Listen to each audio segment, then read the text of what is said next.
On November 29, 1970, a group of hikers walking through a remote valley in Norway, called Isdalen, the Ice Valley, found a body.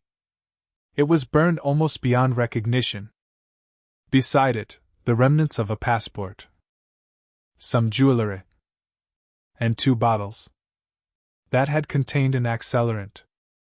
Norwegian police began an investigation that would eventually involve Interpol, forensic scientists from multiple countries, and decades later, a re-examination using DNA technology that did not exist at the time of her death. What they found, piece by piece, was a woman who had spent months constructing at least 8 separate false identities. A woman whose fingerprints had been deliberately filed down. A woman who kept a notebook written entirely in a code that Norwegian cryptographers have still, to this day, never fully broken.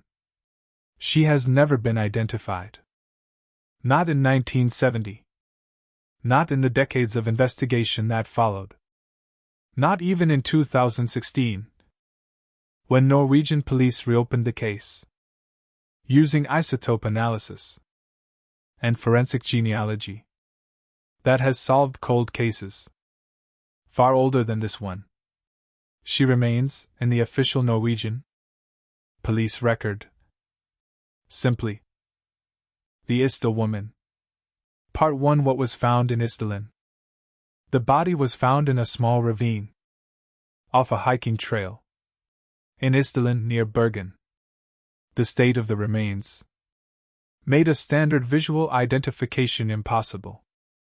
The immediate area around the body contained the physical evidence that would define the entire case. An empty bottle that had held a flammable liquid. A second bottle of what appeared to be a sleeping agent. A rearranged pile of personal effects. And a passport that, on later forensic examination, was found to be forged. The initial post-mortem examination estimated the woman had been alive at the time the fire started. Investigators pursued the possibility of suicide. But as they began working backward through her final days, the picture that emerged did not resemble a woman planning to end her own life in isolation.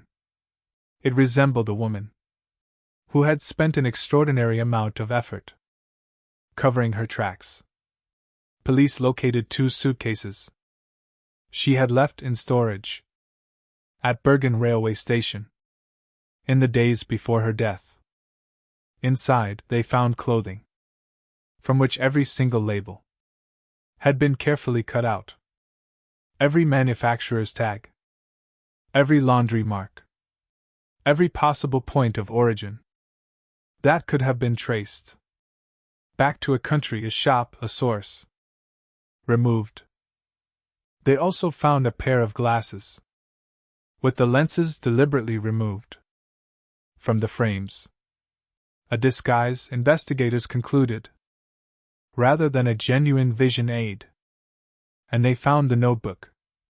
Part 2. The notebook and the 8 identities. The notebook contained handwritten entries in a code that has never been solved. What investigators, and later cryptographers, who examined copies of the pages, were able to determine was that it appeared to track a detailed itinerary, dates, and what are believed to be coded references to cities she had traveled through across multiple European countries in the months before her death. As police worked to trace her movements using hotel registries across Norway, a pattern emerged that has never stopped unsettling the investigators who have studied this case since. She had stayed in numerous hotels across the country in the weeks before her death, registering under At least 8 different names, each with a different claimed nationality, and a different forged or altered passport. Hotel staff who were interviewed at the time described a woman who was memorable, specifically for how careful she was. She reportedly changed hotel rooms multiple times during single stays, always requesting rooms away from the lift, away from the stairwell, and specifically avoiding rooms that could be easily observed from outside the building. One member of staff recalled that she appeared distressed on one occasion, after apparently believing she had been followed into the hotel. She spoke, according to multiple witnesses interviewed by police, in several different languages, fluently, and was frequently unable to be placed as being from any single country, based on her accent alone. When Norwegian police attempted to obtain her fingerprints from the recovered remains for comparison against any of the identities she had used, they found that the fingertips on the body had been deliberately filed down before death, smoothed, not by the fire, before it. Part 3 Interpol, Intelligence Services, and the Open Verdict. The Norwegian investigation eventually escalated to include Interpol, and according to declassified and later acknowledged elements of the case file, raised sufficient concern that Norwegian intelligence services were briefed on its details. This was 1970. At the height of the Cold War, the pattern investigators had assembled multiple false identities, meticulous tradecraft-style precautions, fluency in multiple languages, a coded notebook tracking movements across international borders, and a violent, evidence-destroying death led a significant portion of the original investigative team to conclude, at the time, that they were looking at the death of an intelligence operative. This theory has never been officially confirmed by any government. It has also never been officially ruled out. The original inquest returned an open verdict. Not suicide. Not accident. Not confirmed homicide. Open. In 2016, Norwegian police, working with international forensic specialists, reopened the case using techniques unavailable in 1970.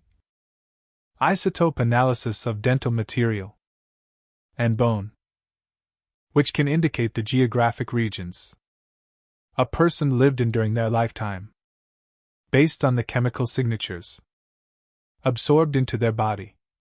The results narrowed her likely origin to a region encompassing parts of continental Europe, consistent with, though not proving, some of the theories about her background. DNA was successfully extracted from her remains. It has been compared against international databases repeatedly in the years since, with no confirmed match. She remains unidentified today. I want to be precise about what more than 50 years of investigation has and has not established. It has established that a woman died violently by fire in a remote Norwegian valley in November 1970. It has established that she had spent a considerable period beforehand constructing multiple false identities, removing every trace of her real origin from her possessions, and taking deliberate, practiced steps to avoid being followed or identified. It has established that her fingerprints were altered before her death, specifically to prevent identification by that method. What it has not established, after Interpol involvement, after intelligence service interest, after modern DNA analysis, after isotope testing, after 54 years, and counting, is who she actually was. Somewhere, there may still be a family who does not know what happened to someone they loved. In the winter of 1970, the coded notebook sits, still not fully translated, in the Norwegian police archive. If you want more of exactly this, real documented mysteries, the kind that remain open in an actual police file to this day, subscribe to Hollow Veins. Because somewhere, in an evidence room in Bergen, a case that has never closed is still waiting for someone to read it correctly.